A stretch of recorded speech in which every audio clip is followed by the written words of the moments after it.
In spite of the threat of the African swine fever, nag-umpisa kami ng aking pinsan, si Neri, ng maliit na pigiri. Tangkal-tangkal lang. So, ito yung pinakabulan na Ner. 4 months. 4 months old. Tingin ko mahigit na to 100. No? So, doon sa kabila, pila dito? 10, 14, 15 lahat to. 15, no? So, ito, ipinapakita lang namin sa ating mga farmers na in spite of the threat of the ASF, kapag maka-establish ka ng simpleng biosecurity protocols, pwede ka pa rin mag-alaga ng baboy.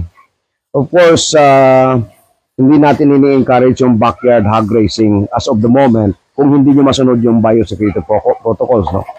So ito, ang example na ito, pinapakita ko sapagkat gusto kong mai-recommenda sa gobyerno na baguhin yung protocols in handling ASF. As of the moment, kalat na sa buong Pilipinas. Baguhin na natin yung lumang policy na kapag may incidents ng ASF in one locality, sa palibot kinakal yung baboy. That should not be the case anymore.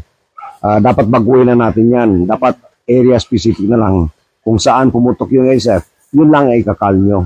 Sapagkat wala na kumbaga sa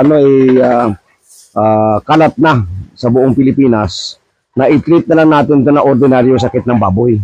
And then hope that in the future, magkaroon ng vaccines to control ASF. As of the moment, ang pinakamabisang gawin is iwasan ang pagpapakain ng baboy na ang tawag nating kanin baboy o yung mga tira-tira. That's not supposed to be done. Lamaw. Swill feeding ang tawag dyan. Sapagkat dyan nagagaling yung posibleng contamination. Just maintain yung malinis na feeds. Mas maganda kung sarili yung feeds sa gagawin nyo. At of course, maintain yung biosecurity protocol. Ito yung pangalawang tangkal namin ng aming backyard na baboy. Meron ng breed gamit PIC ang board. PIC ang boar.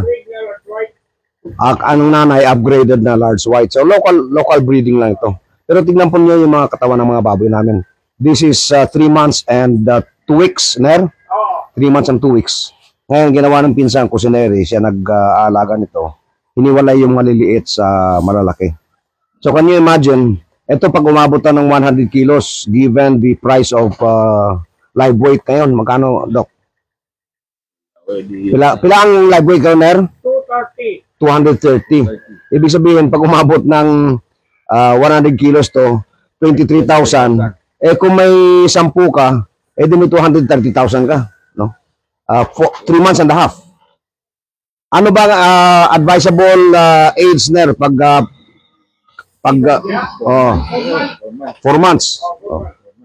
Naara-dira, mga 100 kilos na. Ano?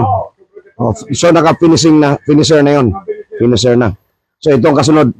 So, pinapakita ko lang po na even in my farm, I do try projects just to prove a point na pwede ka pa rin mag-alaga ng baboy sa farm mo basta biosecure.